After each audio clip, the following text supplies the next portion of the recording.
Noon. It's a pleasure to welcome everyone to the November 20th, 2025 regular meeting of the Forsyth County Board of Commissioners.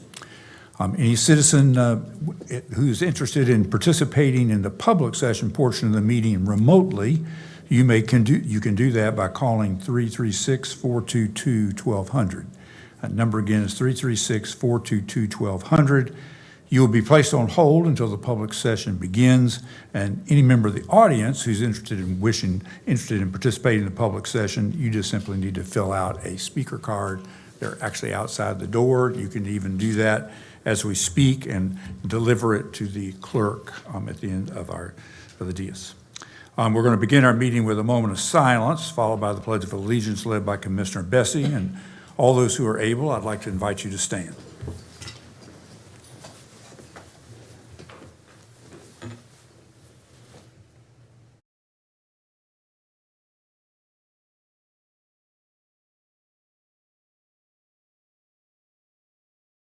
Thank you.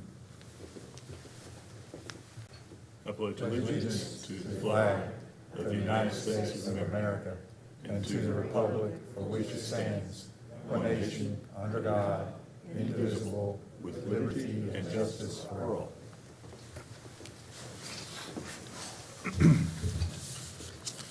First item on the agenda today is a public hearing on an ordinance to modify Chapter 6 of the UDO, Unified Development Ordinance, to revise sign regulations for parks and recreation areas.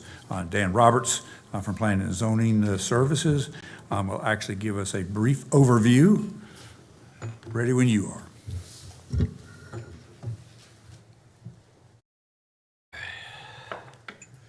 All right, good afternoon, Mr. Chairman, Madam Vice Chair, members of the board.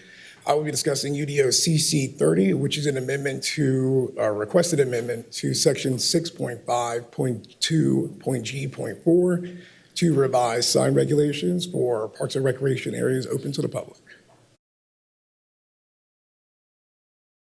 So the county is currently developing a 200-plus acre agriculture and recreation park north of Tobaccoville, which is expected to draw out-of-town visitors for regular use and special events. As such, the county believes that an appropriately sized sign would help visitors more easily find the park. The park entrance is located in RS20 zoning, which limits sign area to 18 square feet. The existing county sign regulations currently do allow parks and recreation areas larger than 1,000 acres to have freestanding signs of up to 75 square feet in area. And the county believes that this provision should be expanded to include parks and recreation areas of 100 acres or more, such as the new park in question.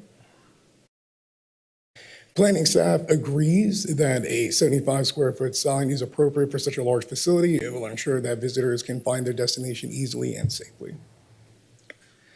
This was heard by the Planning Board at their October 9, 2025 public hearing. There were no speakers in opposition following the public hearing. The Planning Board voted unanimously to recommend approval. And finally, on Monday at the briefing, Commissioner Bessie inquired about the existence or possibility of an electronic sign. We reviewed the regulations, and in this particular district, an internally illuminated sign would not be permitted. Any questions for Dan? So the issue would be between aesthetics and safety? Is that what you're telling us? In terms of the size of the sign or the illumination? Yeah, just to make it bigger, so because the county felt like an 18 square foot sign would not direct visitors into the entrance of the park, and they may, drive past it and miss the, the proper entrance. Okay. So more for a direction and less of a safety, to my understanding. Thank you. Other questions? Thank you, Dan. This is a public hearing, and speakers will have up to 15 minutes total speak in favor of this request and up to 15 minutes total to speak in opposition. Is there anyone wishing to speak in favor of the petition? Is there anyone wishing to speak in opposition to the petition? All righty. I declare the public hearing closed. Do we have a motion? Mr. Chairman, with the clarification provided on Monday, I have no problems with this and recommend approval. So moved. Is there a second? Second. Second by Vice Chair Wizenhunt. Any further discussion? All in favor, please say aye. Aye. Any opposed? Motion carries unanimously. Next item on the agenda is a resolution recognizing December 1st, 2025 as World AIDS Day in Forsyth County. We do have a sign and a number of folks here today. I'd like to ask Commissioner Bessie if he would you like to do it from here and go down? I'll do it from here and then go down. Good, and when he finishes with the resolution, I'd like to invite Sarita Sutton, the Assistant Public Health Director, and all the other folks who are here can join Sarita at the podium with Commissioner Bessie. He's going to read the thing, and then we'll call everyone up. So, good, very good. Thank you. Thank you very much. Resolution recognizing December 1st, 2025 as World AIDS Day in Forsyth County, North Carolina. Whereas World AIDS Day has been observed internationally on December 1 since 1988, serving as a day to unite in the fight against HIV, to support individuals living with HIV, and to remember those who have lost their lives to AIDS-related illnesses. Whereas Forsyth County continues to see new HIV diagnoses each year, reminding us that the HIV epidemic is not over and that ongoing education, prevention, testing, and treatment remain essential to public health. And whereas Forsyth County Department of Public Health, through the Posse, Prevent the Ongoing Spread of STIs Everywhere team and community partners, provides vital services including HIV testing, counseling, linkage to care, and access to PrEP and other prevention tools that protect the health and well-being of residents. And whereas HIV continues to disproportionately affect communities of color, LGBTQ plus residents, and other vulnerable populations in Forsyth County, making it essential to address stigma, expand access to resources, and promote equity in health care. And whereas recognition of World AIDS Day each year in Forsyth County provides an opportunity to educate the public, strengthen community partnerships, reduce stigma, and reaffirm our county's commitment to compassion, equity, and collective action toward ending the HIV epidemic.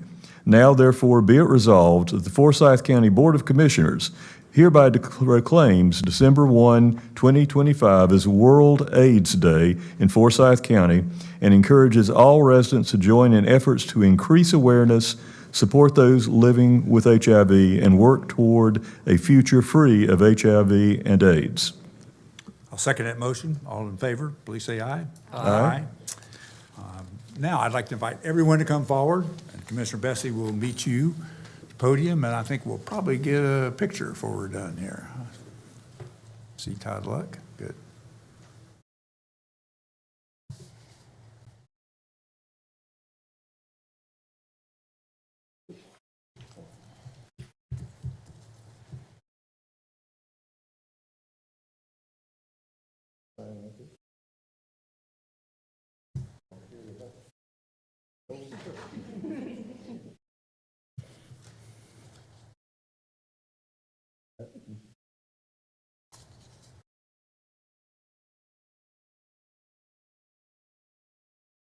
Thanks very much. Thank you for your work. Thank you very much. Thank you all.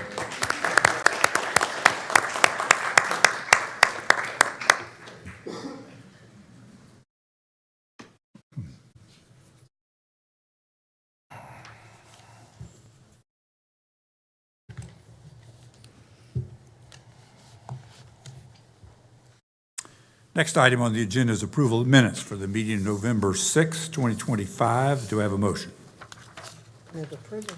Motion approved by Vice Chair Wizenhunt. Is there a second? Second. Second by Commissioner Bessie. Any discussion? All in favor, please say aye. Aye. Any opposed? Motion carries unanimously. Madam Clerk, do we have any calls or cards for the public session? Mr. Chairman, we don't have any calls, but we have 5 speaker cards. Ready? The first speaker is Reverend Paul Ford. Please come forward, state your name and address for the record.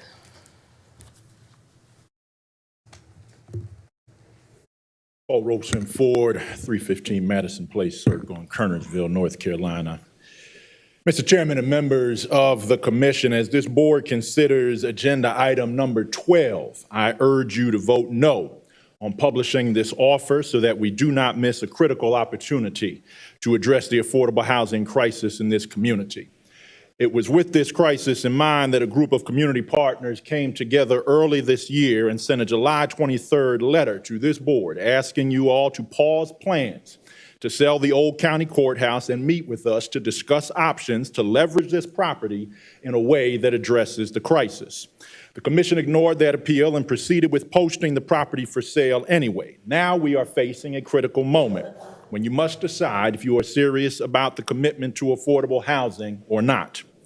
Lori Ingram of Anchor Development will come to this podium momentarily to review a series of proposals that we have, which provide a range of options from adaptive reuse to demolition and property transfer to using the proceeds of any sale to fund a trinity of initiatives that would prevent people from being pushed out of affordable housing, produce more units of affordable housing, and assist homeowners with deferred maintenance and repairs so they can stay in their homes.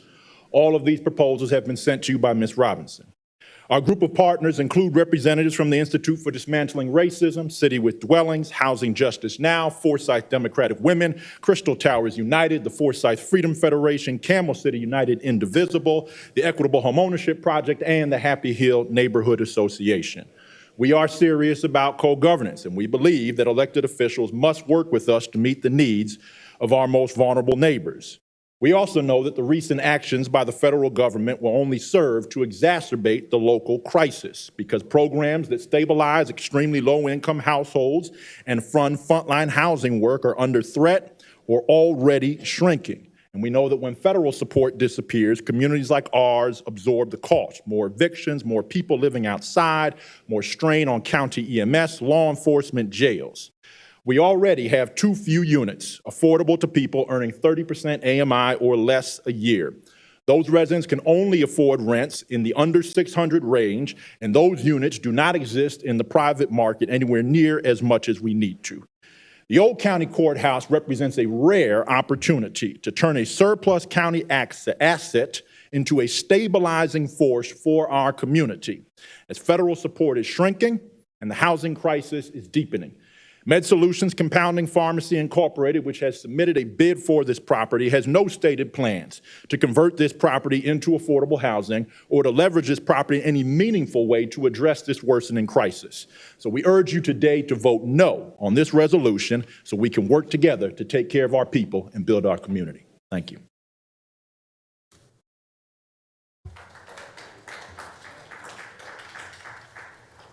The next speaker is Lori Ingram. Please come forward, state your name and address for the record.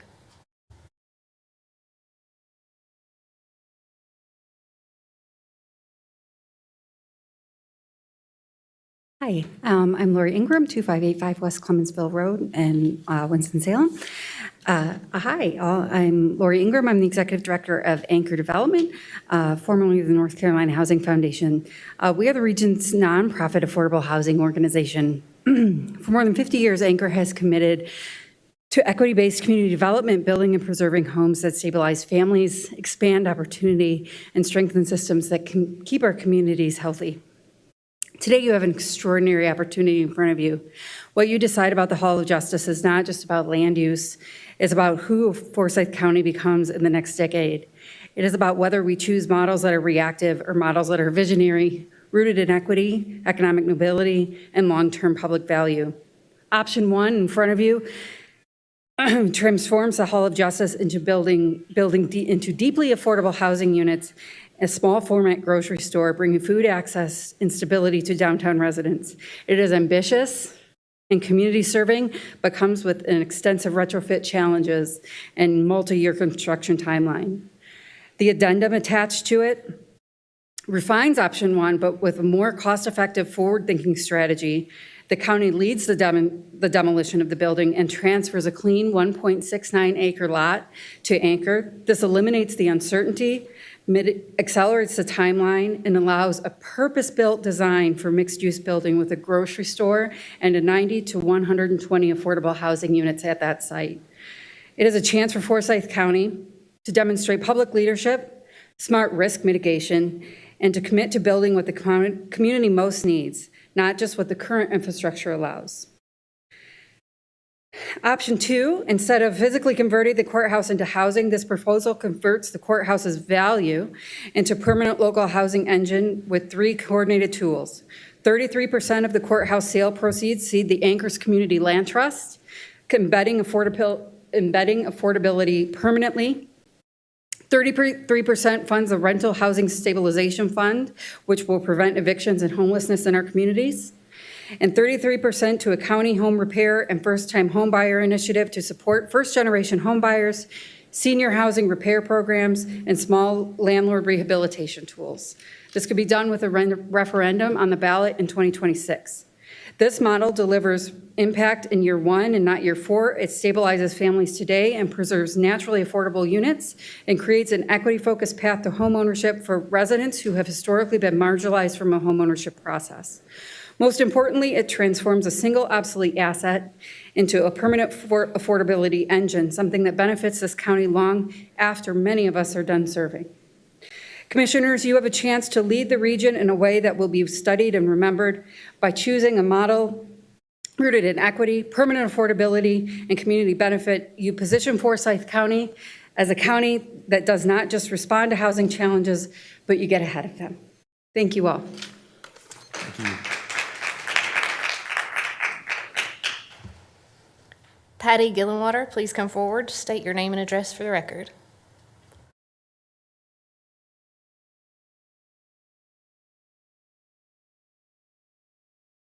Good afternoon, everybody. Patty Gillenwater, 4040 Ivy Bluff Trail, Winston-Salem. I'm here representing the Democratic women of Forsyth County today. We were very excited to support this proposal and the work that Reverend Ford and his group have been doing. The importance of affordable housing for our community cannot be overstated, and a lot of the problems that the Band-Aids that have been discussed recently in our community are not solving problems where this will. And this will, I think, take care of a lot of things that people are putting Band-Aids on. So I really hope that you will take seriously the requests that you're hearing this afternoon. Thank you.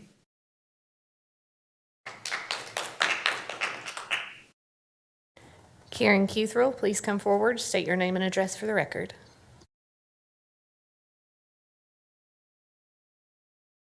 Karen Cuthrell, 500 West 5th Street. Chair, Commissioners, community members. As a choir member at United Metropolitan Missionary Baptist Church, a song that we sang in 1968 was "Oh Happy Day." I stand here saying, "Oh Happy Day," because on Monday, I sat in your briefing and there were no concerns expressed about approving the contract for the Feeling Friends Community Center for Emotional Intelligence to purchase Skyland School. That briefing told the community everything we needed to know.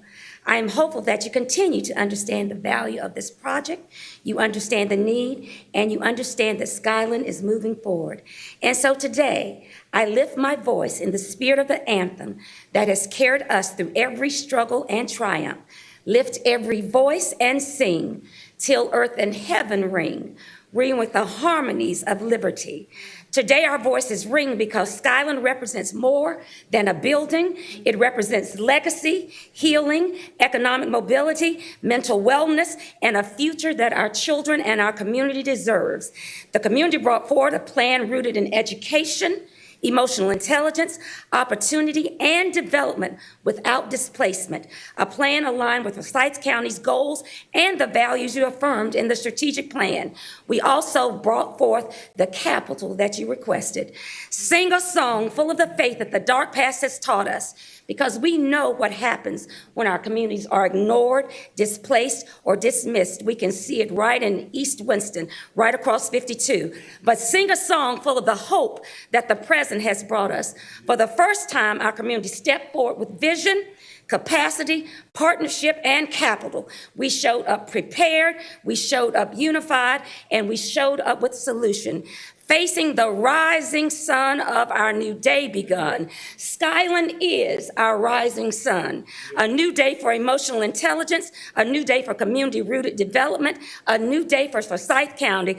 Let us march on till victory is won. We are moving forward with confidence, with clarity, and with the full expectation that the process continues exactly as outlined on Monday. The community is ready, the vision is ready, and the time is now. Oh, happy day. Thank you very much. Yes!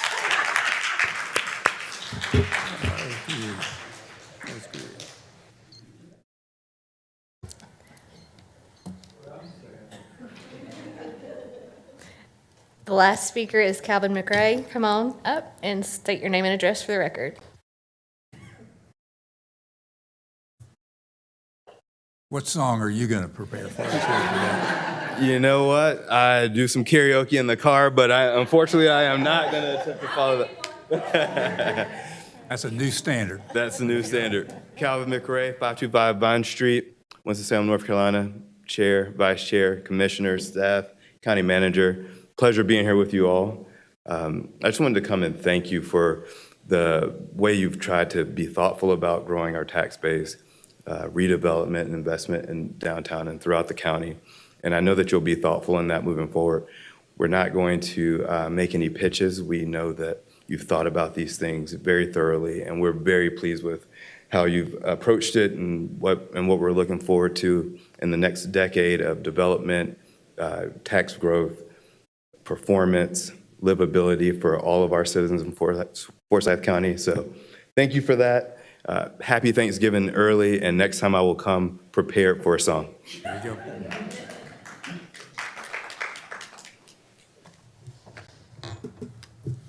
All righty. Madam County Manager, you may continue with the remainder of the agenda. Thank you, Mr. Chair, and good afternoon, Commissioner, staff, and guests. The agenda items before you have been briefed and hopefully questions answered. Agenda item number 5 is a resolution adopting an updated countywide federal procurement policy. Effective October 1st, the Federal Acquisition Regulatory Council updated the simplified acquisition threshold from $250,000 to $350,000, and the county's policy has been updated to reflect this change.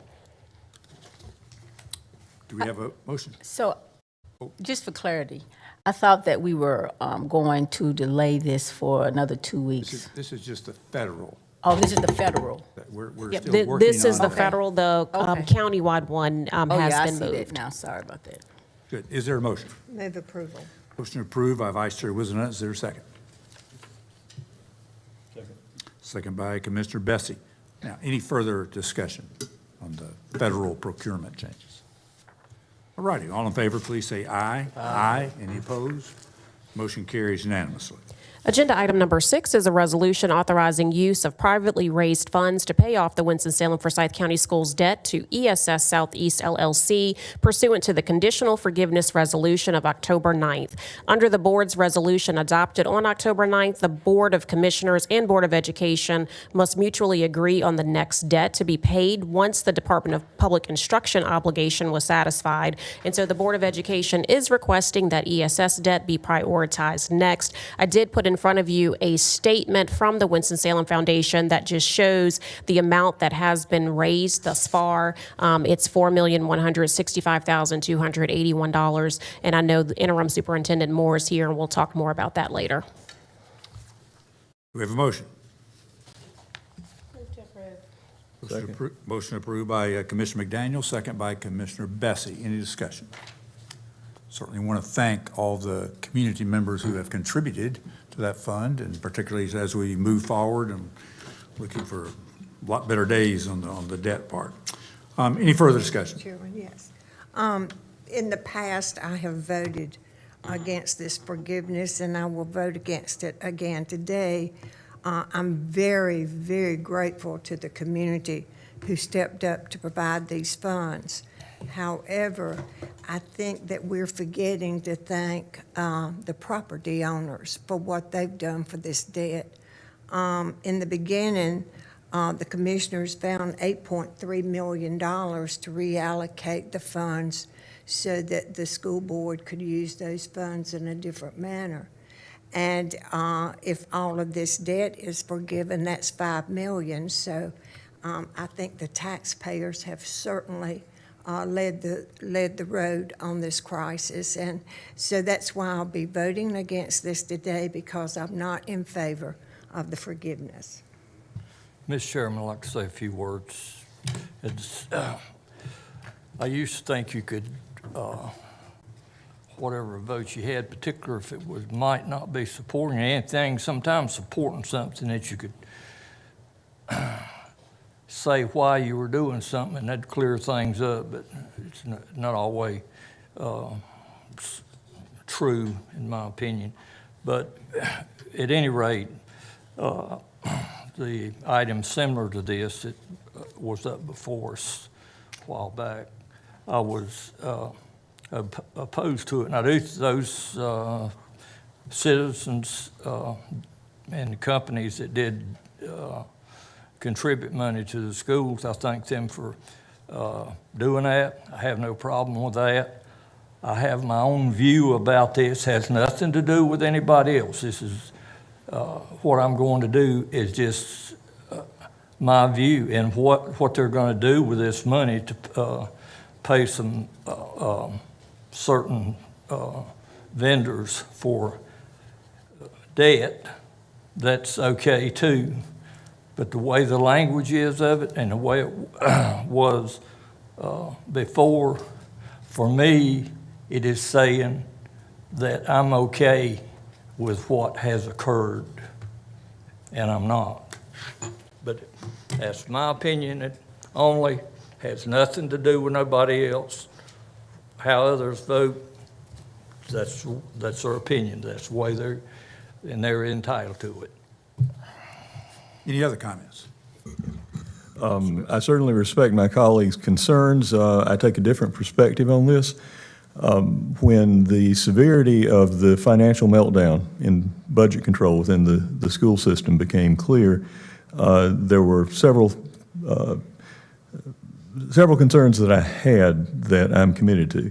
One is we have to find a way to help them dig out of the crisis for the sake of the future of our public schools, our children in the county and families, and the good of our community as a whole, because without a successful public school system, you cannot have a successful economy in the state of North Carolina or anywhere else in America. I'm also committed to not putting additional tax burden on the local property taxpayers in order to help with this. And I am pleased that this does not do so. The $5 million that the school system has owed the county for the provision of school resource officers and school nurses over the course of the budget year just passed is money that's already been spent. It is money that has already been dinged against us in our fund balance. There is a need to replenish that fund balance in order to maintain our fiscal viability as a county to fund all the resources we have, but basically this money is already effectively gone. And I was very pleased that we were able to try a new approach in which we used the debt that the school system owes the county for these past expenditures to encourage and leverage the private community to step up. And step up they have. Major foundations, major donors, and members of the general public have all pitched in, and it has changed the narrative and the trajectory about the future of our public school system in Forsyth County, from one where it's constant refrain of, oh, woe, we're in a terrible mess, to, hey, look, our community is working together to help dig out of the mess. Make no mistake, we have not forgotten the need for accountability, and we have not forgotten that we need to ensure that budget controls are put in place to see that this never happens again. Those will move forward separately and need to, but this is simply continuing a commitment that we made to help the the community in Forsyth County be a part of rescuing our public school system. I understand the severity of the situation. And the first day that, I believe Ms. Moore is here, it's the first day that she come in and spoke to us about the school situation. I asked her some questions, 2 or 3 different ones. One was about the county part of the money, and I explained to her, I didn't have to explain anything to her, I was just giving her my thoughts, that I didn't see how the school could pay the county back. And I never, from the beginning, as bad as this situation was, I didn't urge anybody or the county at any time that we press against the schools to pay us that money back. In my opinion, I didn't think they could, and so that's just the way I've left it.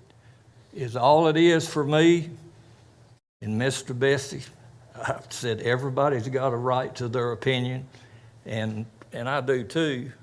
It's just the way the language is written. It's for me saying that I'm okay with it, and I'm not. So that's, I have no bad feeling for how anybody wants to vote or decides they're going to, none at all. Last call for anything else that needs to be said. All in favor of the motion, please say aye. Aye. Those opposed? No. Motion carries 5-2. Thank you.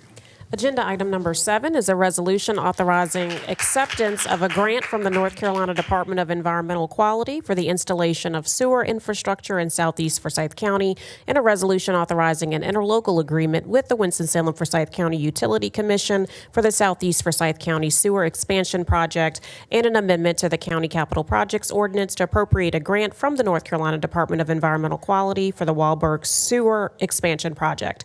This item authorizes acceptance of a $19.7 million grant, an interlocal agreement between the county and City-County Utility Commission, and an amendment to the County Capital Projects Ordinance to appropriate the grant and establish the Walberg Sewer Project budget. I'd be happy to make a motion to accept the $19.7 million. Is there a second? Second. Second by Vice Chair Wizenhut. Any discussion? I will say thank you to Representative Donnie Lambuth for his efforts on our behalf to move that forward.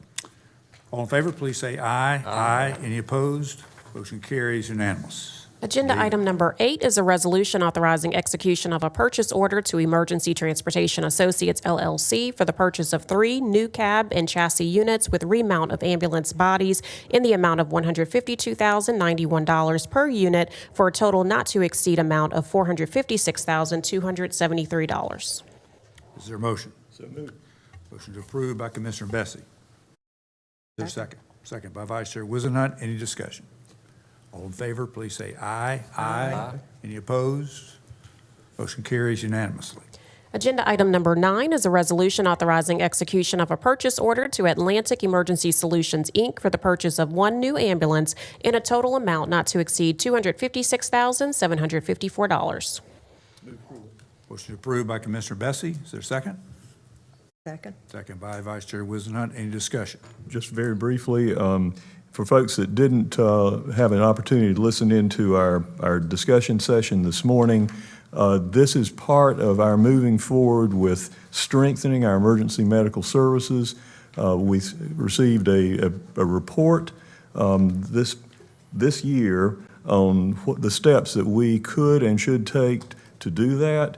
This is part of that. Both of these ensuring that we have the ambulances that we need. We have other steps underway to strengthen our staffing.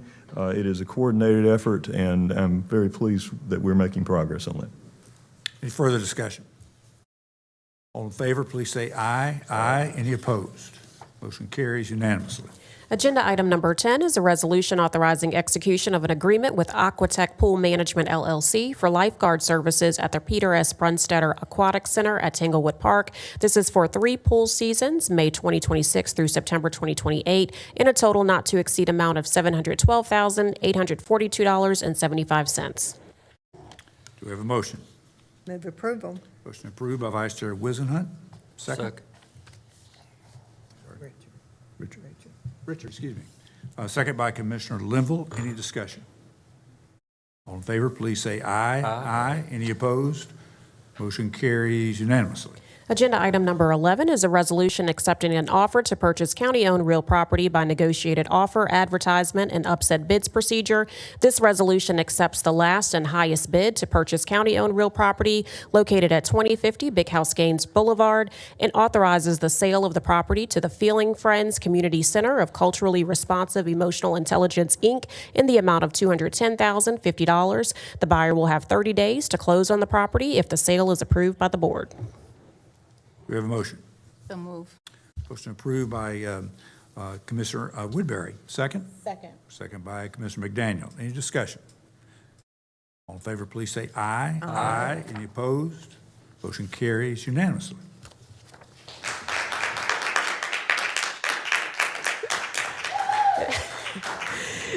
Congratulations. Agenda item number 12 is a resolution authorizing publication of an offer to purchase county-owned real property by negotiated offer, advertisement, and upset bids procedure. This resolution is for publication of a $2.6 million offer received on the Hall of Justice property located at 200 North Main Street for upset bids. The offer was received from Med Solutions Compounding Pharmacy, Inc. The buyer has proposed to renovate the property as a mixed-use development, eventually hosting a restaurant, fitness center, and other commercial uses. I would like to make a substitute motion to actually delay publication of this property until we have a meeting with Anchor Development, or at least those commissioners that would like to meet with them to get more information. We didn't have a motion to substitute, but if you're making a motion, I'll see if there's a second to that motion. I'll second for the purpose of discussion. If the motion could be made to postpone to a definite date, that would be better. When is the next meeting? December 4th, I believe. Okay. So I guess the substitute would be to delay publication until December the 4th, you said? That would be fine. It would be to delay action. Delay action. Yes. I mean, basically, you would be asking to move it to the next cycle. Yes. I think that would give us time to have more conversation with the Anchor Group to get more information about what they're proposing. We have a motion by Commissioner Woodbury and a second by Commissioner Bessie to postpone the considerations of advertisement for an upset bid until December the 4th. Do we have any discussion? I've got one comment on that. In fact, I was going to ask our attorney just to go over the significance of any action at this point towards an upset bid. Essentially, as I understand it, nothing happens until the very end, and even at the end, the decision can be made to stop. I mean, basically, it's a process that can be ended at any time. I will say that I'd be happy to have further discussion with both Anchor's group and Pastor Ford's proposal just for discussion and to explore it. I guess the question is, both of those things, in my mind, could in fact occur simultaneously. I mean, we could advertise for an upset bid, see if there is additional interest, whatever, see at that point, even if the 10 days runs out and we say, well, we want to do something else, we can stop. I mean, nothing gets committed by starting the process, and the two things could go on simultaneously. But I have no problem waiting for another 2 weeks to do that, but I also think they could run parallel. Just see if there's any other discussion. I just think that it sends a message to the person or the group that's trying to put the bid in. Once we go down the path of they're putting their bid in and they're waiting on the 10 days versus just deciding as a body that as of right now, we're talking with the other group, and after, we get that information, we'll come back and say, hey, we are now accepting bids. So I just don't want to send the message out and get us into the legal stress around, we're in the bid period, and then upset like we experienced previously. So I think, 2 weeks to delay consideration is, and without confusing the process. So to me, that it's just much more clean. And I seconded this for the purpose of discussion because I think it's important under the circumstances that we have an understanding of what we're doing and how we can go about giving fair hearing to community proposals. I personally don't think it's essential for us to postpone publishing the bid in order to do so. What I was prepared to recommend today, and I'm still prepared to recommend, is that we set this item as a discussion item on our next briefing, which would be before any possible action on accepting a bid. And the reasons that I think that will be adequate are that there are problems with the financing and our legal capacity to agree to the principal proposal that has been put on the table by Action for Equity with the, as I understand it, with the cooperation of the Anchor organization. And given that, and those I think we need to have briefed for the public to understand. And we can do that with a discussion item on our next briefing. But the reasons for that involve the legal authority or lack thereof for the county to spend local funds on affordable housing as such. Basically our inability at present to finance the $31 million that would be necessary under the proposal that has been put before us to renovate the interior of the facility. So it's actually a proposal that we, at present, as I understand advice from an analysis from our attorney, we don't have the legal authority to do, and we don't have the financial capacity to follow up on were we to make the agreement. That doesn't mean that we could not obtain that authority over the course of a year or so, but I think it would be risky to put the other options at this point in jeopardy by postponing the look at a bid. And as has been pointed out, publishing the bid does not commit us to accept the bid. If my analysis is in error, we can reject the bid next time. But I wanted to second Commissioner Woodbury's motion for the sake of discussion so that we could get that out on the table and people are not going to mistake our action as a final action today. If you would put that in the form of a substitute motion, I would second it, and we could consider that first. All right, I'll substitute what I'm going to move at any point, which is that we put this issue on our briefing agenda as a discussion item. December 1st. December 1st, and that would include the opportunity for more presentation from the community groups involved about what they're proposing as alternatives and why, and we can get into to the pros and cons of the alternatives. I will second that substitute motion. Is there any discussion of the substitute motion? Yes, I will vote against the motion, and the reason is that it delays the process for Med Solutions, who properly bid. It doesn't. It actually, if I'm understanding it, it goes forward with the advertisement and commits to a discussion. That's what I was going to say. It delays that until December, and this property's been on the market a long, long time. It's not like it happened overnight. And we opened it up for bids, and I welcome more bids if there's a bid, but I want it to go through the proper procedure, like we have done for other properties in the past. Would you clarify your motion? I want Yes. to make sure I didn't misunderstand. No, you didn't misunderstand it.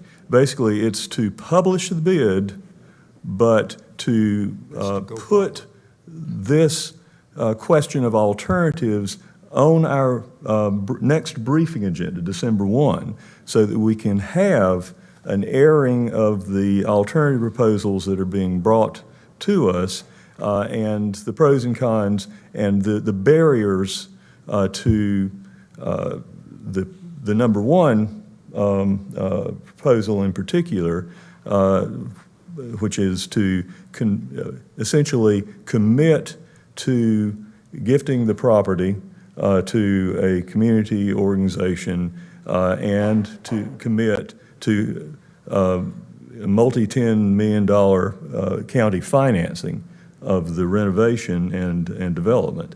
Now, of course, if I'm misunderstanding the proposal that I read, then that would be a part of the discussion at the briefing. But this motion. Can I say, I'll say why I second it. It is doing both things at the same time. In other words, it's the same thing as approving item 12, but it adds a discussion on December 1 that would inform, in other words, running two processes at the same time. Yes. The upset bid process is not being halted, but it is clearing an opportunity for a healthy discussion of this alternative proposal that we heard today, we've both seen and heard about, so. Will the anchor group be able to be engaged in this discussion, or will they talk with us prior to I'm just looking at it as a discussion item. Yes. On our December 1st briefing, and we would have an opportunity to spend whatever time, this is not time limited, spend whatever time we needed. But to they vote. would, so technically, that wouldn't be public comment time for them to come up and say anything else. So I'm just wondering, would they be given an opportunity to be a part of that briefing discussion? Yes, absolutely. They would participate they can review the items on the proposal. We can ask questions about it. We can have a discussion about it, and it's not time limited to 3-minute speaking segments with no response. And just for the record, as I was looking at the proposal that was emailed, the adaptive reuse proposal does not commit the county to any expenditure of funds at this time. And that's just, point of clarity based on what was sent as a supplement. I just fundamentally don't agree with moving forward with the publication, because I think it sends confusion to the person who's putting in the bid if we all of a sudden say, well, we want to stop it, and then go with the other group because they had a more compelling argument. And so on that, I won't support Commissioner Bessie's substitute, but I do support the briefing, putting the item on discussion for briefing. They're combined into one motion. Does everybody know what we're voting on? Who said that? Oh, just the audience. Stay focused.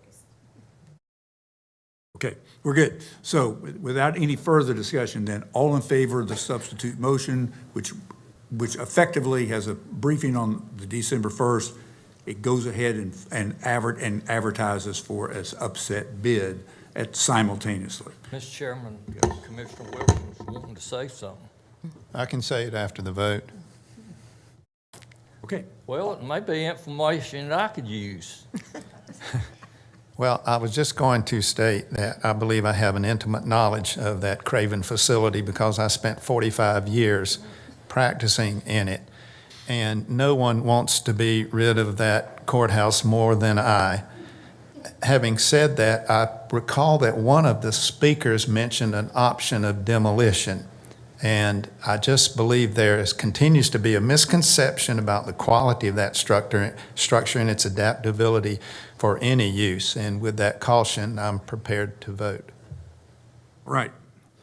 All in favor of the substitute motion, please say aye. Aye. Those opposed? No. If I heard correctly, the motion carried 5-2. If I heard correctly. You did. All righty. So we are moving forward. We're advertising, and I hope that Pastor Ford and hope Anchor, hope you all can come on Monday, December 1st, and we can actually have that as the first item on the agenda. You don't have to wait. We can have the discussion, then we'll finish our briefing part. Thank Good. you. Agenda item number 13 is a resolution approving refunds by the tax assessor collector in the amount of $18,648.84. And I'll take 13 and 14 together. 14 is a resolution approving refunds by the tax assessor collector in the amount of $55,195.86. Do we have a motion? Move to approve. Motion approved by Commissioner Linville. Is there a second? Second. Second by Commissioner Bessie. All in favor, please say aye. Any discussion? All in favor, please say aye. Aye. Any opposed? Motion carries unanimously. Agenda item number 15 is an ordinance awarding franchises for residential and small business solid waste collection, transportation, and disposal services, and adding optional recycling services in unincorporated areas of Forsyth County. The current franchises for residential and small business solid waste collection, transportation, and disposal services with optional recycling of Forsyth County will expire on December 31st. This agenda item would award agreements to ABC Garbage, Inc., Rural Garbage Service, and Waste Industries, LLC, doing business as GFL Environmental, to become effective January 1st to ensure uninterrupted services with an initial term of 3 years and with 2 2-year extensions. Do we have a motion? So moved. Have a motion by Commissioner Bessie. Is there a second? Second. Second by Vice Chair Wizenhut. Any discussion?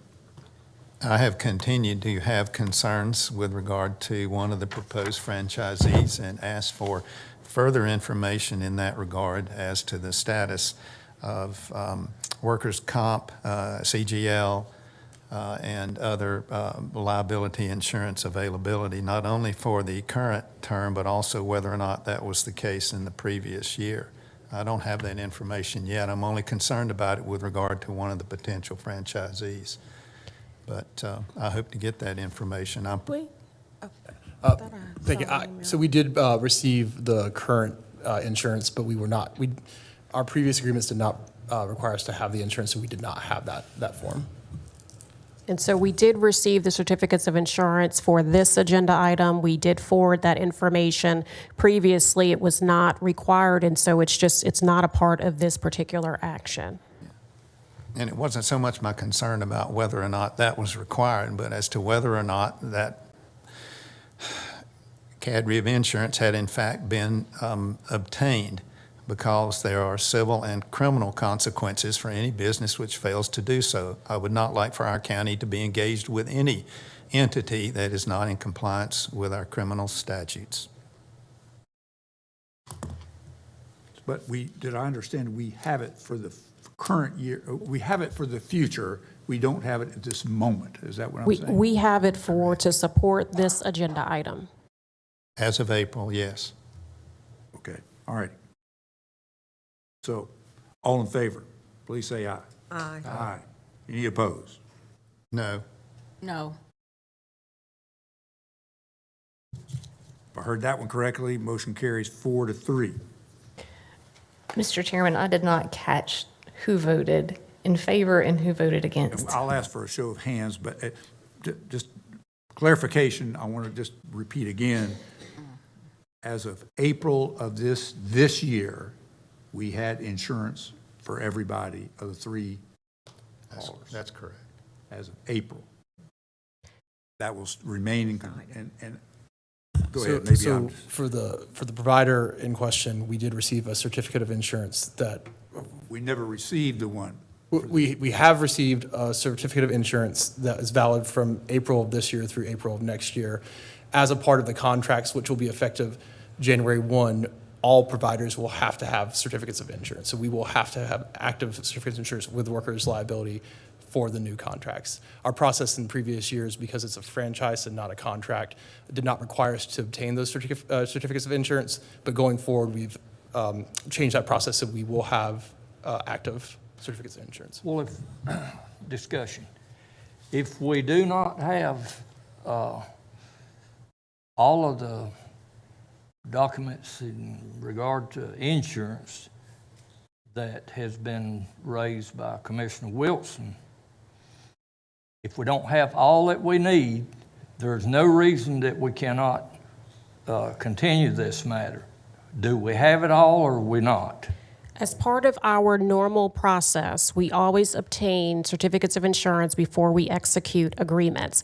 Commissioner Wilson had a concern about one particular franchisor and asked us to obtain the certificate in advance. We would not be executing the contract effective January until we received it.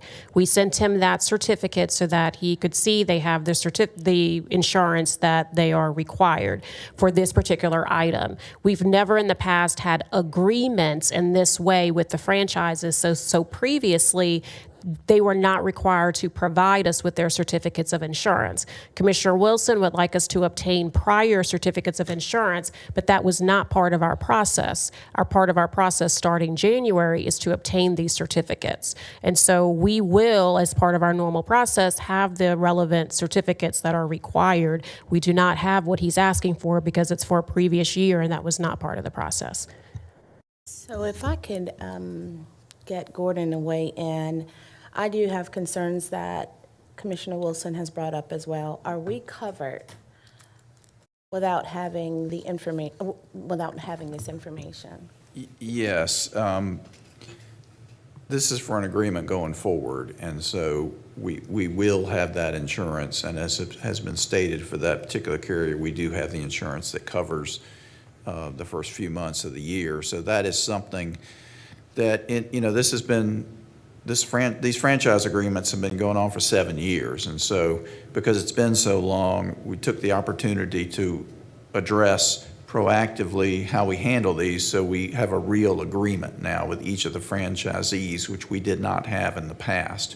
As part of that, we required insurance, which we typically do with contracts. And so we will be covered for that. And while I'm speaking, I'll just remind the board that because this is a franchise, if it passes today, it'll come back in 2 weeks because it has to be voted upon twice. Okay. Commissioner Wilson, do you still have reservations with this agenda item? Yes, but for the reasons expressed, I believe we've already voted. And if it'll be up again in 2 weeks, there may be another opportunity to revisit it, if I understand correctly. So since we need to clarify for the clerk, the vote, those that did vote in favor, please hold up your hand. And those that voted against, so that's 3. So it did pass 4-3. It will return to us in 2 weeks as advised by our attorney. And hopefully if there's additional information that can be, if I'm heard this correctly, I'm not so sure there's additional information that can be provided. Because it sounds like we didn't require it in the past and we can't get insurance certificates if. It was almost, it was essentially handled the same way we handle the ambulance franchises. We just allow them to operate in the county. But again, in this instance, since their contract expiring, it was an opportunity, I think prior, I don't think Gordon was the county attorney. We're just, kind of seeing if there's better opportunities to be a little bit more formal in the way in which we're handling the franchises. And so it'll go through that process. We can talk offline. Yeah, yes. If there's any more information in regard to the insurance, let us know that before the next, when it comes up again, the second reading. Be sure to let Mr. Attorney Wilson to know. I want to know his opinion too. Me too.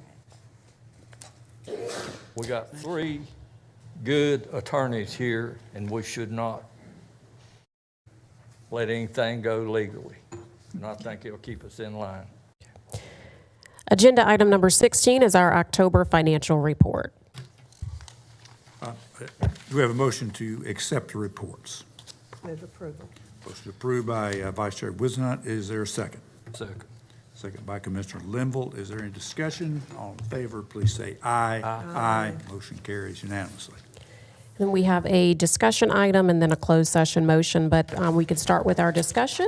Interim Superintendent Kathy Moore is here to provide a Winston-Salem Forsyth County Schools update.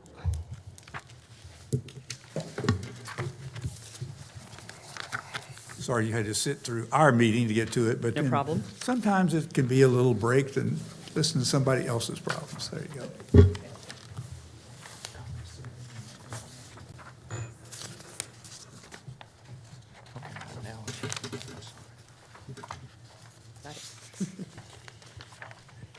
Thank you for the invitation to join you this afternoon. I believe this is an early version of the second quarter update that would normally be presented. So I just totally appreciate being here 3 days before I leave to do this earlier.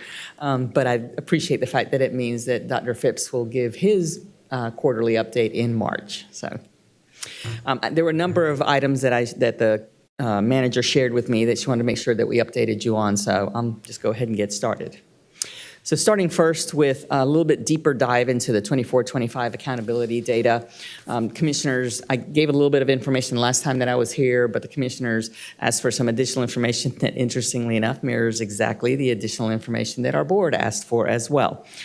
So in particular, what the information was is how does our accountability and our achievement data for students compare to other districts in the state of North Carolina? Peer districts, other large districts. So what you see on the slide before you is first, we're talking about growth.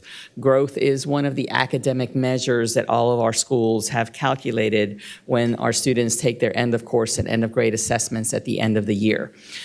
Growth generally, when you look at statewide data for growth, you will always in any given year have around 25% of schools that exceed growth, around 50% of schools that meet growth, and around 25% of schools that do not meet growth. It's a bell curve every year, give or take a little bit based on how it's done. So when you see here for 24-25, the peer districts, Charlotte, Cumberland, Durham, Guilford, Wake, and then Winston, what you see is the number and percentage of schools in each of those districts that either exceeded, met, or did not meet growth. I think what you might want to really sort of pay attention to here is that for Winston-Salem Forsyth County Schools, the not met at 38% is an area of concern. When we think about schools meeting or exceeding growth, I'll just add one additional piece of thoughtful consideration that I also pointed out to our board. When you have a school, meeting growth means that you make about 1 year's worth of growth in 1 year's worth of time. Meeting growth means we did what was expected with students that year. And that is a milestone, and it is important. But when you have schools or students who are below grade level, if you expect to catch students up to grade level, you must exceed growth. You will not catch them up by meeting growth. So that is something else, another lens that we should have as we take a look at this data, in particular for schools that have students that are not performing at grade level. You want those schools to be exceeding growth. So I think this is an area, pun intended, of growth for the district. We need to see a larger percentage of our schools exceeding growth and a larger percentage of our schools meeting growth. In addition to growth, we also track performance data. This is percent proficient on the assessments that are given. And again, when you look at Charlotte-Mecklenburg, Cumberland, Durham, Guilford, Wake, and Winston for 24-25, You also see here the percent of D and F schools on the state accountability model, A, B, C, D, and F. A lot of conversation for a number of years around this accountability model. There is broad conversation and, quite frankly, broad agreement that our accountability model needs to change, but there's not been any movement. So this is the accountability model that we have. We've had it in place for over a decade. Again, here, when you see, particularly to the right, the percent and number of schools at an F percentage, at 19% in Winston-Salem, Forsyth County schools, that is markedly higher than what you see in other districts. And again, an area of concern and work for the district. When you look at the other distributions, you find a little bit more parity, but really as you start getting into maybe like the C or D range and that sort of thing, it really is the F that stands out. This slide shows grade level proficiency across longitudinal data here, going all the way back to 2019, which was the final year before the pandemic. You do not see any data for 2020 because the state did not provide assessments that were given in that year. So when you take a look at 2019 and then through 2025, a couple of things that you want to look at here is the extent to which districts have sort of recovered from the drop in scores that occurred through all of the virtual learning, remote learning, and time that schools were closed. So when you look at that, you see that most districts have actually not reached pre-pandemic levels. I think Durham is probably the district that has come the closest, maybe Wake, to reaching pre-pandemic levels, but nobody's actually there yet.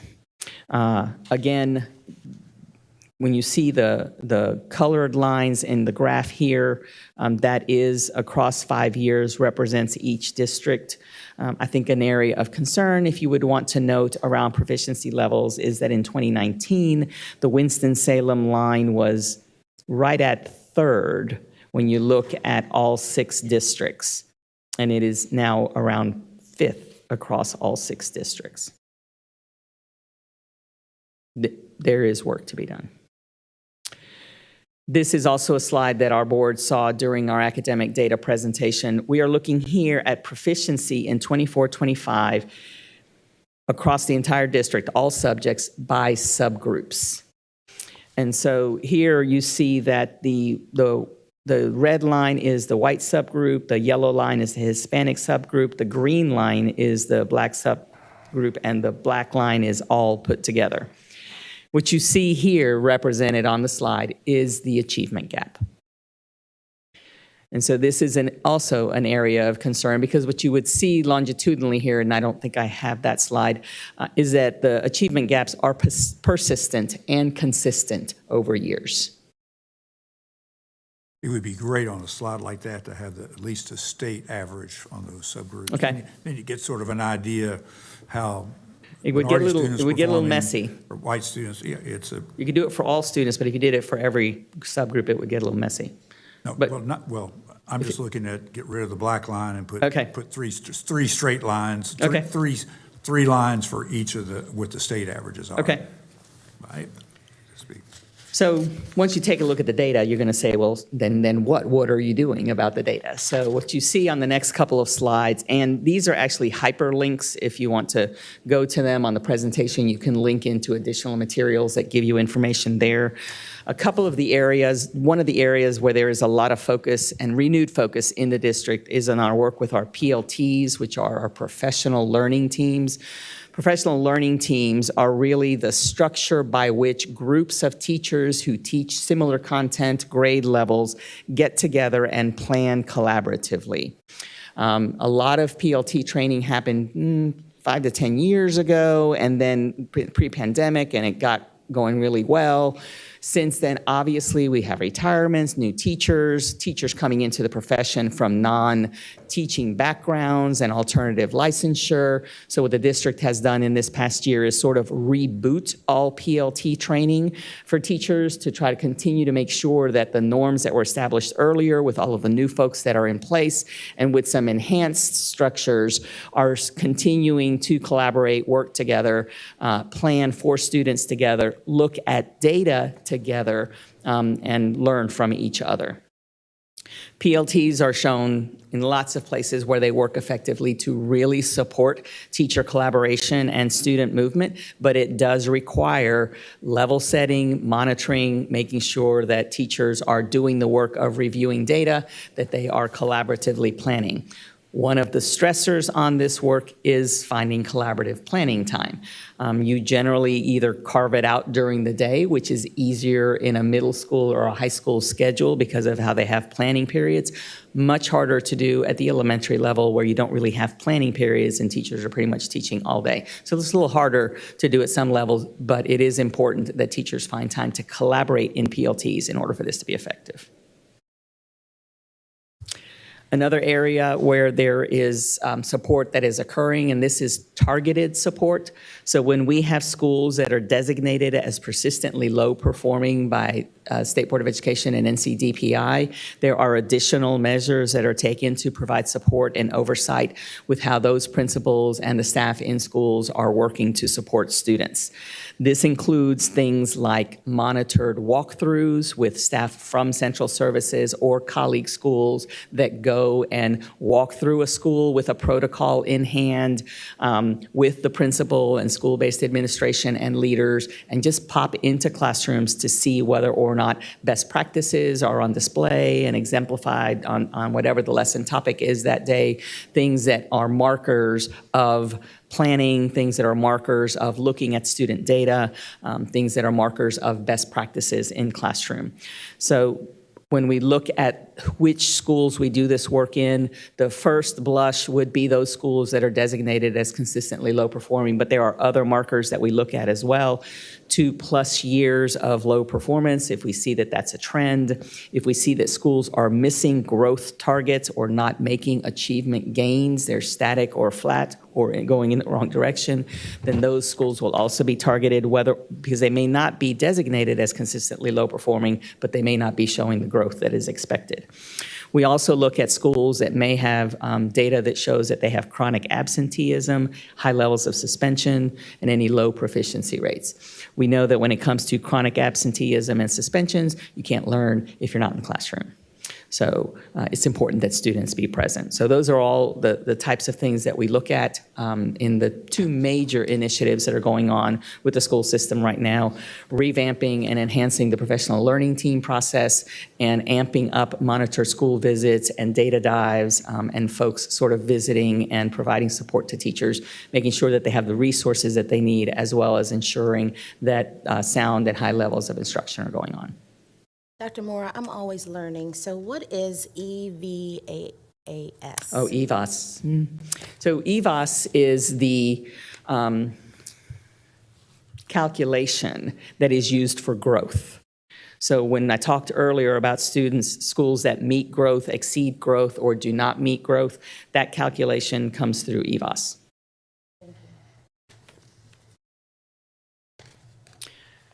Additionally, we talked a little bit here, we also have some weekly school walks that are specifically to monitor PLT implementation. We do have a targeted leadership development pipeline program for our leaders in our schools that have higher rates of persistently low achieving students. We also do some data monitoring. One of the things that's really important is that we provide our schools with the tools that they need to progress check all along the way during the school year, so that you're not only relying on a test that's given at the end of the school year. I do need to mention here with the data monitoring that check-ins are something that are provided by the state board. DIBELS is associated with our ELA program, our English Language Arts program. iReady, HMN growth measures, these are programs that we purchase. One of the things that's always a little bit of a disconnect is that most of the progress monitoring tools in and of themselves are of value and do support teachers with adjusting instruction to meet the needs of students. Where we sometimes see a disconnect is how these programs predict or not what you see on end of grade or end of course tests. There's not a great alignment there. It is a disconnect that even at the state board level, they recognize and work towards. Moving on to some fiscal accountability updates. I'm sorry. Yep, go ahead. Dr. Moore, before you go to the fiscal accountability, where I know you've spent a great deal of your time over the past 6 months, looking back at those two measurements that showed the, sort of our system standing out in ways that we wouldn't like to see, the 38% not met and the 19% F grade. Yep. And you've only been here for 6 months, but sometimes a fresh set of eyes is helpful. Is there anything that you would leave us with in terms of factors that stood out that could produce that kind of differential? I think that I sort of alluded to one earlier, an orientation towards understanding how we set a target for ourselves in schools. When school improvement plans look at data and try to focus on what the needs are for the next school year in order to prepare for the next round of testing that happens in the end of the year, setting ambitious targets around exceeding growth, for example, and measured sort of numerical targets around how much you want to increase by proficiency. I think making those targets more ambitious is going to be important in our schools. I believe that students respond to what we put in front of them. And so if we are putting in front of them high quality, rigorous grade level content that pushes them, I think they will respond to that. So we need to make sure that that is happening in our schools.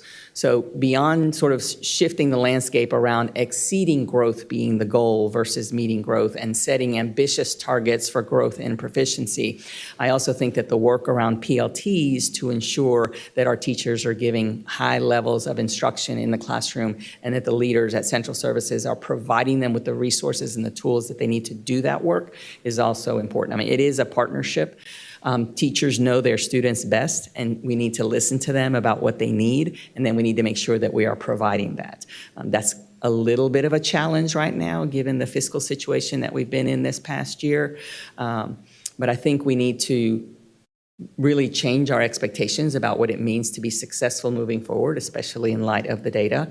And then if you combine that with the efforts around monitoring instruction in schools, monitoring the professional learning teams, and making sure that teachers have the resources they need, I think that is where you will begin to see a difference. And again, apologies, but it takes me a couple of hearings to commit an acronym to memory. The PLT, again, is the... Professional learning teams. It's the teacher teams collaborating together, planning together, looking at data together.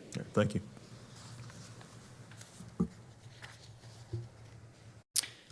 So moving on to fiscal accountabilities, as you are aware, there is an internal controls review that is underway right now. It is, I guess, the third financial engagement of the year for the district. The first one was the Office of the State Auditor report that came out, that rapid report that came out August 14th.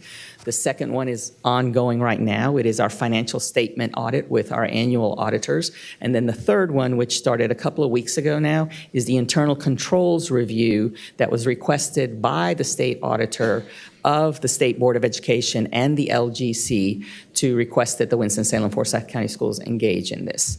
So as a reminder, just because of the way this came around, it is NCDPI that is the client in this review, and Winston-Salem Forsyth County Schools is the subject of the review. So the purpose of the review is to determine the adequacy of controls, assess fiscal governance, provide corrective action roadmap. This is really a forward-facing review. We have a new ERP system. We have instituted some changes based on recommendations made by the Office of the State Auditor's report on August 14th. We're progress monitoring those changes, just gave a report to the board this week on that. But what the internal controls review is going to do is say, okay, have you made the changes in the district that you need to make sure that this doesn't happen again based on the findings from the Office of the State Auditor in August? It is an important review for the district.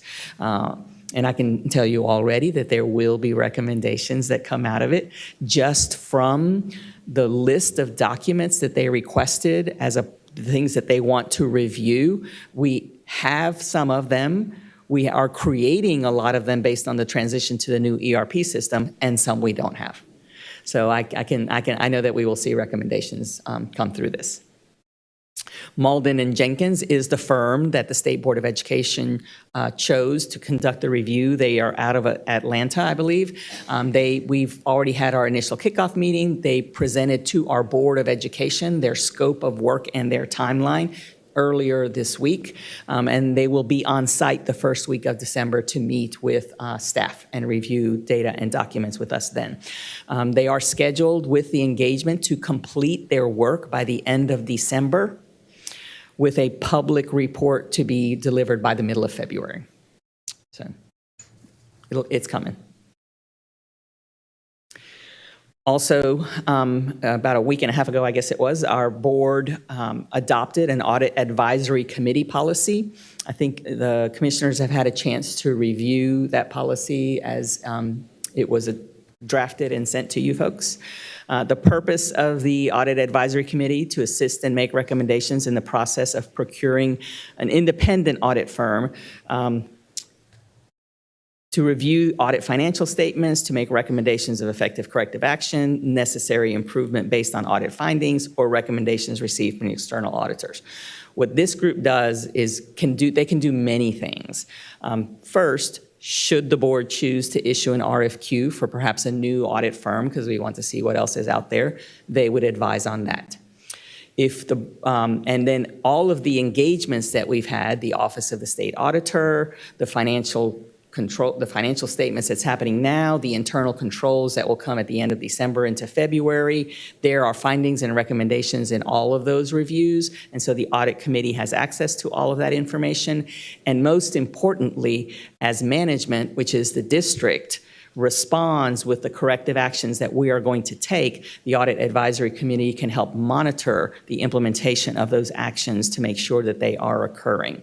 I think what's really important about that is in recent years, when an audit report was delivered by the financial statement auditors and there were findings, there were responses from management about how those findings would be corrected. That is in every audit report. But the follow-through around whether or not those recommended actions were happening to the extent that they avoided a similar finding the next year were not in place. And the Audit Advisory Committee will support that, as well as we've already established a cadence with the board of reviewing audit findings and recommendations so that they can see progress. That happened earlier this week with the Office of the State Auditor recommendations. Yep. When do you see that audit committee being created by? I mean, you passed the policy. Yep. And who, do you have, if we're going to appoint three, is there a description? Do we need to get that? Yeah, so. Just for example, we appoint about every quarter. Mm-hmm. We have appointments coming up in December, for example. All right, so our attorney, Dion, she's just finished, I think, with sort of the policy speaks to the qualifications and what's expected of the folks who will put their hat in the ring for this. It is my understanding in speaking with the manager that if we wanted to perhaps piggy bank on the county's process that you already have for appointing committees, that we could run all of the applications through your portal and still have both the commissioners and the board members review all of the applications. And when folks were to apply, they could check in the portal whether they were interested in being an appointee of the commissioners, an appointee of the Board of Education, or either, so that I hope I'm not speaking out of turn. I'm going to let the manager interrupt. Yeah, I mean, I think we had discussions on what could possibly happen, Yeah. but my advice was for your clerk to reach out to our clerk to just kind of work on what those details are, assuming the Board of Education even Correct. agrees Right. and our commissioner. But I think for me, what I expressed is that we have a process, and we definitely, at a minimum, would like to run our own process as we typically do. I don't think there's a problem with you running your own process. I think the question right now that's sitting with our board is, do we join your process if that is an option, or do we run ours separately? I don't think, we're not set up to do it like you guys We kind of are. are. That would probably be Yeah. easier, much easier to do. And just to mention, I remember when this was first discussed, I probably got 4 or 5 just people from the community that wrote, said, I'm interested in this stuff, and they were really outstanding. I remember looking at their resumes, and hopefully they would return into that, and because it was a really good group of We folks. received a lot of interest as well from folks that sent us something as well. So I do think, there was another option on the table that the board wanted to get a policy adopted so we could move forward. So they responded to some questions that came through the community around the composition of, because initially it was, I think, 1 member from the commissioners. The rest either came from the board or the superintendent. They removed the superintendent designee and split them between the commissioners and the board. There's still a superintendent designee that's a non-voting member that helps sort of manage the meetings and the workflow. But there had not been an opportunity to have a conversation with the commissioners about another option that might have a third party. The other option was a third party nominating committee that was neither the commissioners nor the Board of Education. But because there was a desire to get the policy done, this could be done. But the other one that might involve a nominating committee just wasn't fleshed out well enough yet with commitments from either commissioners or anybody in the community on who would do that. So they moved forward with this option. The application process, as I said, our legal counsel is completing that, and we'll get it to you folks so that you can take a look at it, because the one thing that I think is important is that regardless of whether a volunteer for this committee comes as a commissioner, commission appointee, or board appointee, we want them to have a similar set of background. If I may, one of the concerns that I had expressed during the discussion of the initial proposal was that it seemed to be entirely around waiting for the audit and looking at the audit. In your description of the anticipated duties today, there's more emphasis on monitoring implementation on an ongoing basis of the audit recommendations. It is both. And initially, when we wrote the policy, it didn't contemplate anything besides the annual financial statement audits. The district's in the middle of 3 engagements right now. Why wouldn't an advisory committee? They all work together, and they all have recommendations that are important for the district. So yes, the scope sort of expanded a little bit in terms of what the advisory committee would review. Which I think is a very positive development. One of the concerns that I had was that simply reviewing the annual audit wouldn't provide that sort of a red flag of, well, they're not implementing. It's about progress monitoring as well. Yeah, okay, great, thank you. So moving a little bit into some debt payments and other reductions and where we stand now financially. I did a report to the board about a week and a half ago, but I have updated these numbers since then with additional information that has come through. Our board does have this. So when you take a look at our fiscal year 24-25 debt, it sits at $33.5 million. Our overspending was 45.5. But there were some fund balance dollars applied to that we had. So our deficit for 24-25 stands at $33.5 million. We have the following things are what's called subsequent events in an audit. So they are payments that were made against that negative balance in 25-26. So that's why the 24-25 number is at negative 33.5. So we've made a DPI payment of $7 million, almost $8 million early on. That was through the flexibility that was provided by the commissioners with the capital dollars that were the districts and the bond interest and that sort of thing and all the work that happened there. That was the initial payment. There was an additional payment to DPI of $3.4 million, which was funded by the Futures Fund private donations that have been, as the work that's been done by our foundations and our community donors. That, between those two payments, that fully resolved the debt to DPI. For SSC, that is our custodial service contract, we owed them $4.2 million. We renegotiated the contract with SSC that included a signing bonus. And so now that $4.2 million is the signing bonus that's on that contract that then is then amortized over the life of the contract. So we no longer owe that $4.2 million. Just as a word of note, if in any case we choose to cancel the contract with SSC prior to the end of the life of the term, there would be an amount that would be due and payable back immediately. But for the time being, that is off the books in terms of debt. How long is that contract? It's a 10-year 10 years. contract Okay, that is annually renewable. I got you. So it has to be renewed every year. Gotcha. Thank you. The other vendor is ESS. So ESS, our debt to them is now, it was 5.6, it's now 6.1 because they have begun adding interest. This is the substitute management system. We are no longer contracted with the substitute management system, and while they have been very patient with us in the last 6 months, they have engaged an attorney, they have sent us a letter.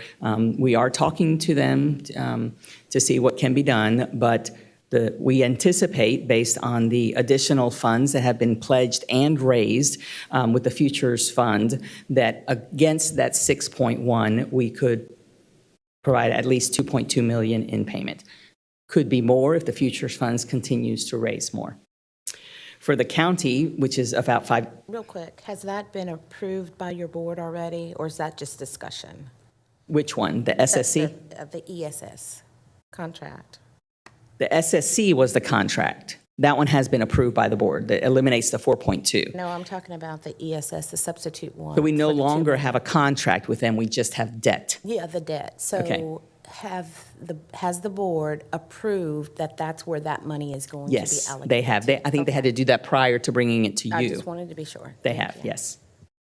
And then the county debt at $5 million, anticipating, again, that the Futures Funds donations will cover that. It brings our revised total to what our negative fund balance is to $10.7 million. And I want to point to the breakout in the box there. The breakout in that box shows that of that 10.7, 3.9 would be what's owed to ESS. So with the current donations that have been made to the Futures Fund, our actual vendor debt is down to $3.9 million. The remaining 6.88, which is remarkably close to what Commissioner Martin did recently, which I think it's estimated at $7 million. The 6.88 is really what's our negative fund balance. I confuse people when I say it's what we owe ourselves, but it's a negative fund balance. And we are not required to pay that back. It is not a debt to be paid. It resolves itself through careful budgeting and financial management. Could be in a year, could be in a couple of years, but it resolves itself. It doesn't have to be paid back. So the debt is sitting at 3.9 once we look at the pledges that have already been made. I did get the 7 million off of that chart you sent me. We were looking at the top of it. It was at the bottom. Okay, all right. It was actually 6.9. Okay. 6.88, there you go. Yes. So in addition to what's been happening with the private donations and the Futures Funds, did you have a question, sir? Yes, ma'am. I just want to make sure I Understand the $33.5 million up at the top. You said preliminary figures, the deficit was reduced by $13.5 million fund balance. Are you saying that the 33.5 basically included 13.5 million that you spent from the fund balance? That's the net. Yeah, so 33 is the net after fund balance is applied. Okay.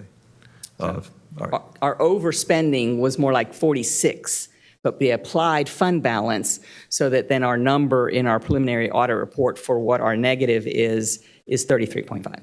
Got it. Thank So you. for clarity, you will be running a negative fund balance for some years to come. Could. I'm very hopeful, I am as well. but we could, yes. Thank you. In addition to what's happened with the community fundraising, we did incorporate into our budget resolution for this year an amount for debt repayment. We needed to include that in our own budget so that, and as much as we could afford. So what we've put in our budget is $3.5 million for the remainder of this year. We anticipate beginning payments in December through June, so that $3.5 million will be payments of around $500,000 for the next 7 months. How we are prioritizing and envisioning those payments is that ESS, who is charging us 1% interest per month and is the largest debt that we owe, we anticipate that of the $500,000, $375,000 per month would go to them. And then for child nutrition, which is I just need to mention that on this slide previous that shows 10.7 at the bottom, 3.9 in debt and 688 in the negative fund balance, none of that includes the child nutrition because the child nutrition happened after July 1st. But we do want to begin to pay our child nutrition loan off as well. It is charging interest at a variable rate right now. That's about 0.04, so it is less than half of what ESS is charging. But we are contemplating of the $500,000 per month that is available beginning December through June, that $125,000 per month will go towards child nutrition. You see that we have Forsyth County sitting in a TBD there. Thank you for allowing us to TBD you, at least for now. And then there's some notes at the bottom around interest and debt forgiveness based on your resolution and additional funds coming in. Because I think it is fiscally responsible to do so if we need to contemplate debt repayment beyond this school year, which we may very well have to do. We've thrown out there what debt repayment could look like between 26 and 2028 if it was needed. So in this case, we're looking again at about $350,000 per month over the course of the year that would need to be built into our future budgets beyond this year. We already know we have that 3.5 that is recurring. The amount that we identified this year for 3.5 is recurring. So looking at that, if we were to continue to have to pay off ESS or child nutrition, you see what the final payment date would be if we're talking about the full debt. I think it's important to put the entire debt in there because payments haven't been made against it yet. We do anticipate that the payments can be made in a much shorter timeline just based on what's happening with the futures funds and the amount that's been reserved in our own budget for debt repayment. There were some questions that came up about our child nutrition fund and its fund balance. I think that those questions may have been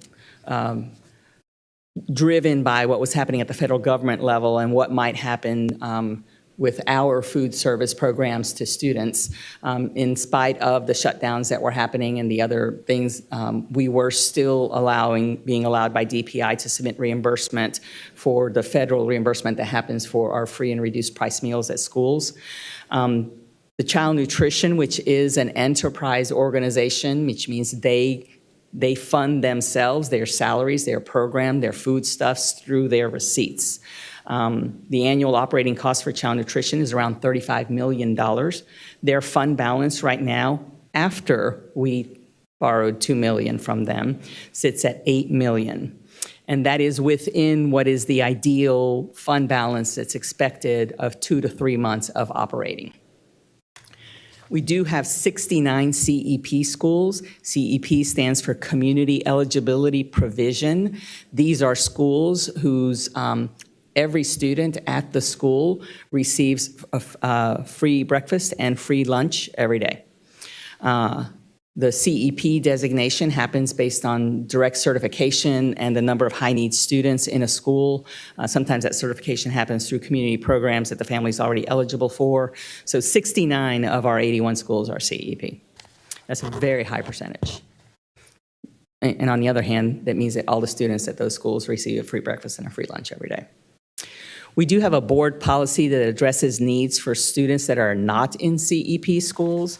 And the board policy is that every child gets a meal and that schools will then seek reimbursement from families for it. And then the notion here is that no student shows up at a lunch line, draws a lunch, and then they get to the cashier and there are not funds on the account.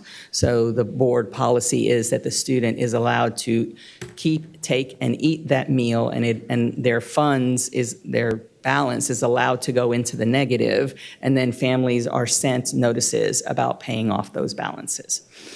In addition, there has been in place for a number of years now an angel fund, which allows for folks in the community who want to provide donations to make sure that if there are any balances left at the end of the year that are unpaid, that they can be paid through donations to the angel fund. And there are balances at the end of every year. Can I There was ask also- you one quick question Sure. before you go to Ashley? Mhm. You mentioned at Don Flo's fundraising dinner that you felt pretty good about sort of being able to redesignate, state dollars, state positions, state allocations may actually be able to replace local dollars at the tune of about $3.5 million.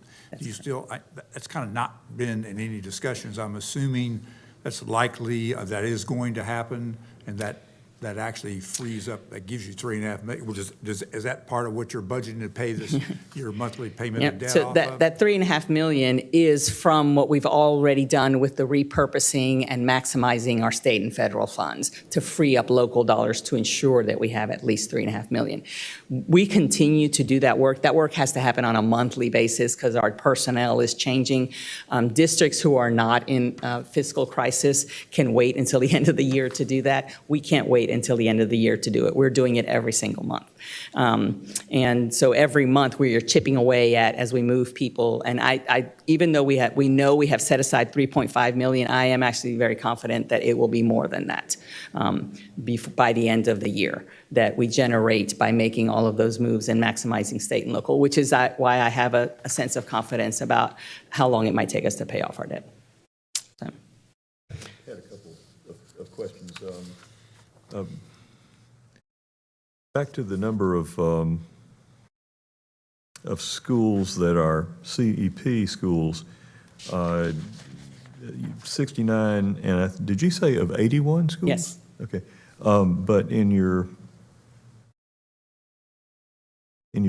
graph on school performance, you only list 73. Yeah, some of our schools are alternative school programs, and they don't have a traditional model of assessment. Got it. Okay, thank you. Did you have as many 69, many CEP schools last year, year before this? I'm not sure if any of them are new. You're asking, are they new? Was it a lower number last year? I'm not sure. My experience with that is that if people don't eat, in other words, you're able to eat for free, but if you choose not to eat, you don't get any reimbursement for those kids, and that ends up being can create a deficit. And I watched it happen in another county. Yeah, that is correct. We do have a But apparently, pretty high if you had the same percentage. number last year, it's working out. Yeah, we have a pretty high percentage of kids that access lunch every day. I think part of that is, I don't know, I guess assisted by, like in our secondary schools, we don't do off-campus lunch. Our juniors and seniors don't leave campus for lunch. They stay on campus. At least, That's a good thing. yeah, it is a good thing in terms of this. Am I right? I know they're not supposed to. By the way, Alex Bahan is here, the vice chair of the board. I was going to introduce him at the end, but that was a great segue for that. And one other question about the financial information. The repayment plan, you're projecting $375,000 a month for ESS and $125,000 for child nutrition. Is that provided for within your current operational budget, so we don't have to cringe waiting for another? It is there. All right, It is there. very good. It's part of our balanced budget resolution that was adopted by the board on October 28th. Thank you. So just a couple of things on Ashley you may have heard. I think this happened very recently. The city of Winston-Salem approved the rezoning of the property for all the little parcels and so forth, and for it to be a school site. We are still in the final land deal is pending with that last little sliver that you approved at your last meeting. That closing is set for next Monday. Some next steps here are BOE will be reviewing construction documents. I don't know if they'll get to those in December or in January, but sometime soon they will be reviewing construction documents in order to move towards the guaranteed maximum price, which we believe we need to have it ready by February at the latest. If I can just intervene real quick with our staff, what's happening with the ratification of those other properties? Well, the last I heard, we were working through that, so hopefully it'll be on our next agenda cycle, if not the one after. We're trying to pull it all together. December the 1st or the 4th, right? Either that one or the one after. Okay, thank you. So you have asked some questions that relate to our budget resolution for 25-26, which the board adopted on October 28th. Couple of quick slides to sort of show you first in a pie graph, the major categories for our overall budget. You can see, of course, that the largest chunk of our funds comes from the state public school fund, followed by the local. Federal is now back down to a more normal amounts since we are post-COVID and ESSER funds. And then capital outlay, child nutrition as an enterprise fund. You see here our total fund for the year, $707 million. I'd like to draw your attention to the local current expense in salaries at $82 million. That is far less than what you saw in last year's budget. I want to say last year's budget might have been 115 or 117. That is a bulk of our reductions. And some as well in supplies and materials, there are reductions there as well. And purchase services, there are a lot of reductions that we made in local funds there.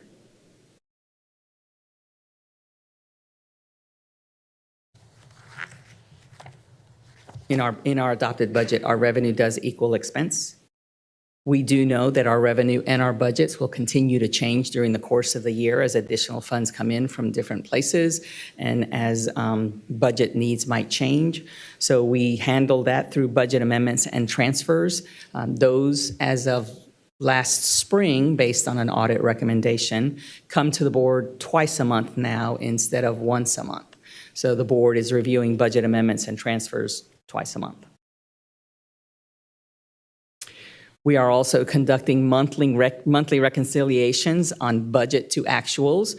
That is a standard practice that should happen on a regular basis and had gone by the wayside for a while. So we are back to doing those. We started that in August and have done September, October.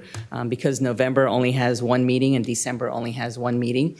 In December, they will get a month and a half of October and half of November, and then in January, they will get the other half of November and December. But they are doing those every month now so that they can track state, federal, local, and other funds budget to actuals.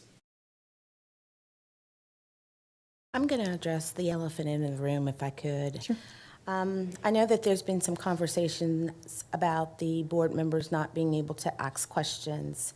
Has that been resolved, and are you seeing, I know that you're getting ready to leave, but I want to make sure that they have access to ask questions and they're answered. Yeah. And if they don't understand, that information is vetted out to them. Yeah, so and I've tried to stay a little bit out of the dynamics around those questions. So I'm just going to, I guess, speak in general terms around what should happen. A lot of times when you hear terms like stay in your lane or don't get in the weeds, I can't imagine y'all haven't ever heard that. I think that sometimes there's a misunderstanding. I think before you start looking at those kinds of expressions, if you have a good understanding of what the superintendent's role is and what the board's role is, there are times when something that may come from a board member as a question or a query is not part of the purview of their responsibilities because it's the superintendent's purview. That doesn't mean that you can't ask the question and get an answer around it, but it also means that you can't necessarily direct the efforts around it. But when it comes to budget and finances, that is the board's role and responsibility. So anytime there are questions around the budget or the finances of the district, all of those should be able to be asked, and all of those should be able to be answered to the extent that there is an answer available. I do believe that our board has had training that tells them that that is the case. They are actually renewing some of that training right now. They've had 2 sessions already with the State Board of Attorney, and a 3rd one is coming. So they are receiving additional training on that. But, the lane thing is one thing, but when it comes to finances in particular, that is the board's bailiwick. I agree. Thank you. I would just like to first thank you, Superintendent Moore, for your service here in Forsyth County. You have done an amazing job, and we can account for your leadership.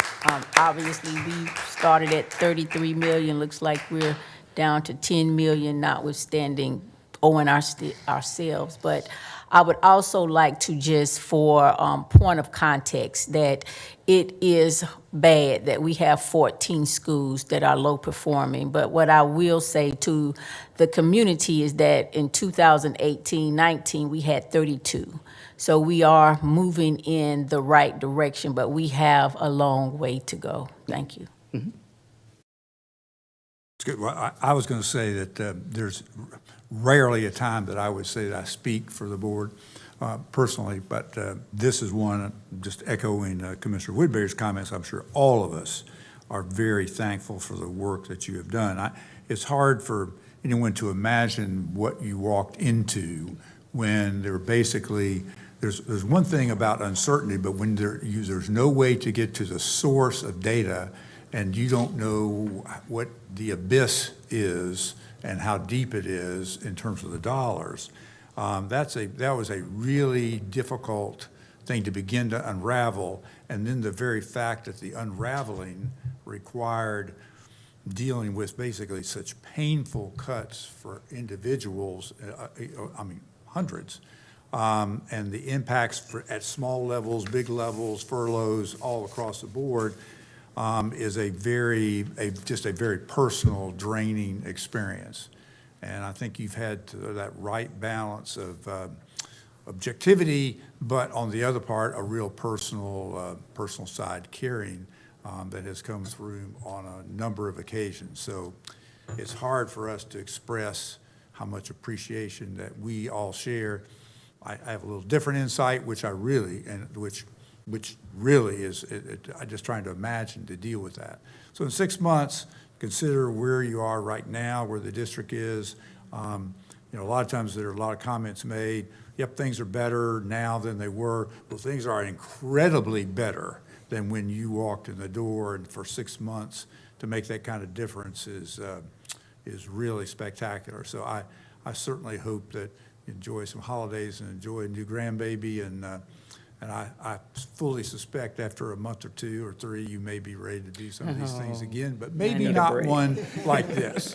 Maybe not one like this, but very sincere. Thank you. I appreciate it. And I'll just say 2 things. I appreciate the kind words.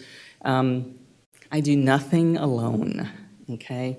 And in this particular case, the work of the community, the advocates, including the commissioners, the questions, the demand for answers, all of those things make us better and are a path towards what needs to happen in order to rebuild trust, confidence, and preserve this great school district. So I express appreciation right back to you folks for the questions, for the invitations to come and speak, for making me I learned a lot, not just in this process with you guys, but through the board and the community as well. And really just the journey from, I don't want to hear it, it's your debt, you figure it out, which there's still people there. But there's a shift for many people to, okay, what's needed, how do we help, what can be done? Not everyone has made that journey, but enough to understand that we don't raise our own revenue, and we either, I think, sell land, which those things we're still having to work and look at those kinds of things moving forward. There are some changes on the horizon there. Or we take a loan, or somebody gives us money, or we reduce more expenses. We don't generate our own funds. So I think that was important for folks in the community to hear, and I appreciate being given the opportunity and the forum and sometimes invitations to tell that story. So thank you. I'm going to Disney World is what I'm doing. It's the truth.